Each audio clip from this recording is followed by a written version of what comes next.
So hello guys, स्वागत आहे तुमचं आजच्या नवीन ब्लॉगमध्ये। आता वाजलेत बघा 10 सकाळी आणि मी चढले आपल्या नारळाच्या झाडावर नाही चढलो, भिंतीवर चढले आणि काढायला लागले नारळ। आहे बघा तिकडे 3 नारळ काढलेत पाण्याचे।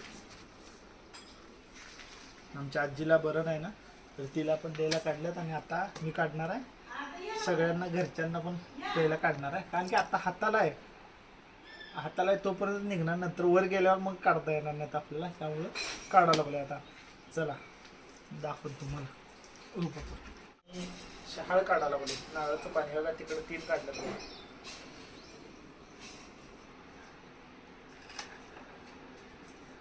तर गाईज बघा, हा 4था नारळ आहे, खाली 3 काढल्यात ऑलरेडी बघा।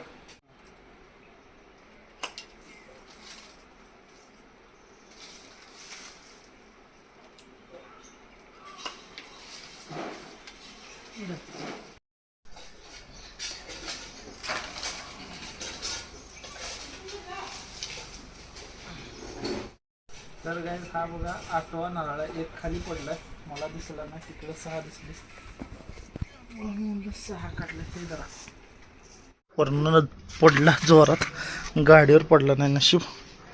आणि हे बघा 4 आणि 4 8 नारळ टोटल काढलेले। कसं होते गाईस, आत्ता आपण हाताला येतात तो पण काढू शकतो, नंतर वर गेले की मग शहाळ आपल्याला मिळणार नाहीत आपल्या झाडाचे, विकत काय आपण आणून पिऊ शकतो। आपल्या घरच्या झाडाचे नारळ मिळणार नाहीत, मग त्यासाठी एक मला लांब असा बास आणि वर इळा तयार करून घ्यायला पाहिजे, असं वरच्यावर टेरेसवरनं चढून तोडता येईल। तर आत्ता 8 नारळ तोडलेले आहेत मी, आमच्या आजीला पण द्यायचे आहेत आणि इथं पण सगळ्यांना पहिला एक एक होतं आणि थोडे एक जणांना बाहेर पण द्यायचं।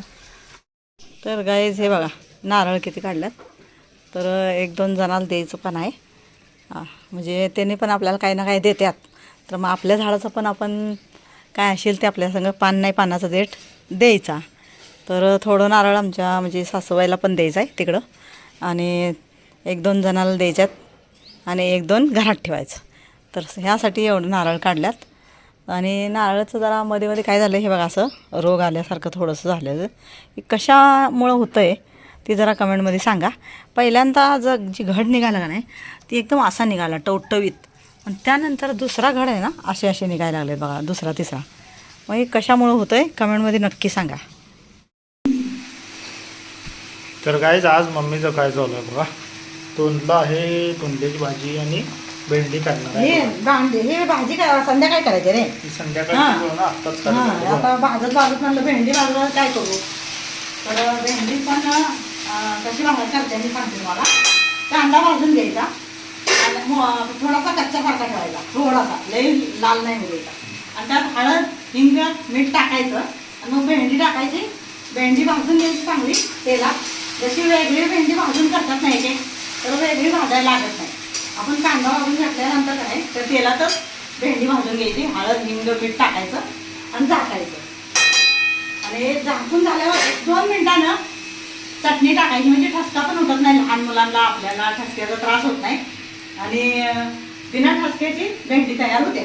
तर आता 5 मिनिटं ठेवणार आणि मग चटणी हलवायची टाकून काढून घ्यायची, झाली भेंडी तयार 2 मिनिटात। आणि आता ही तोंडल्याची भाजी करायची संध्याकाळी, पण फ्रीजमध्ये राहिलं की नाही लाल झालेलं कळत नाही, म्हणून आता दिसल्या भेंडी सगळं काढली आणि म्हणलं आता चिरून घेऊया, हे सकाळ संध्याकाळचं लगेच होईल।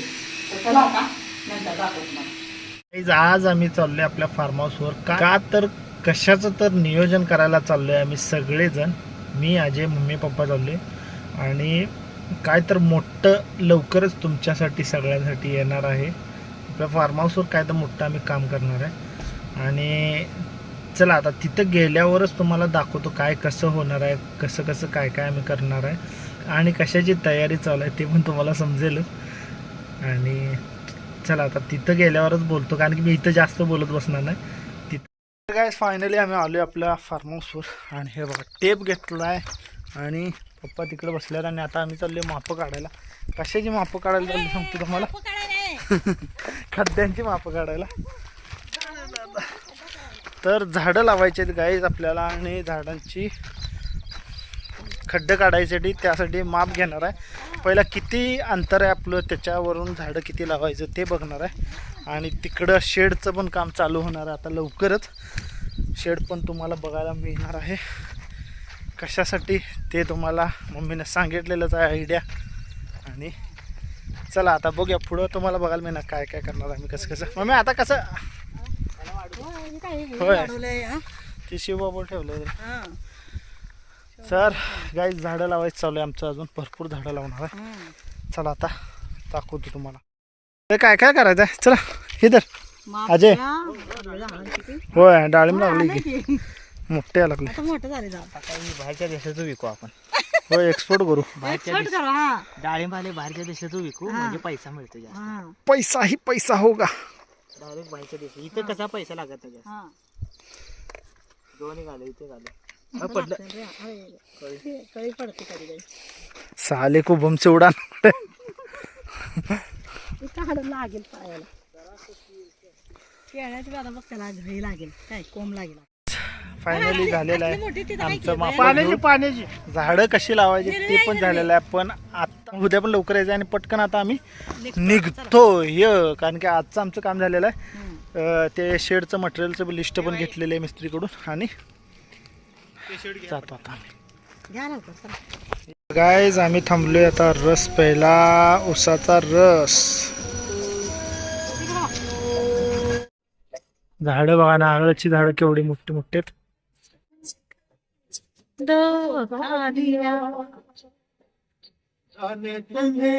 अतुल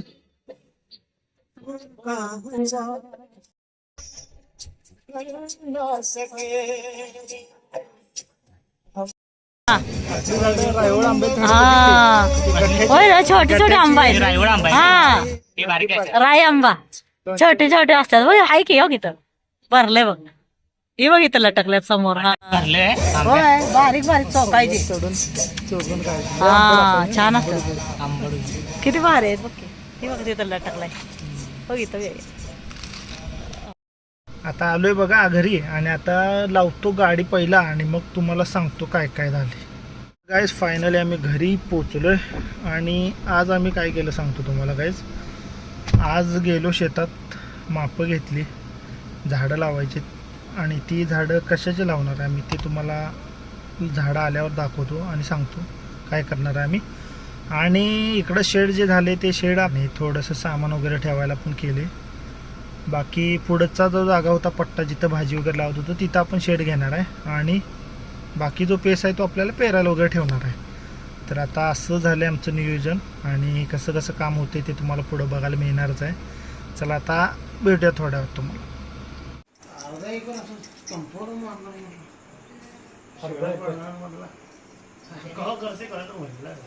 नाही त्याला आवडतंय हो. ती मला म्हणला 2-3दा.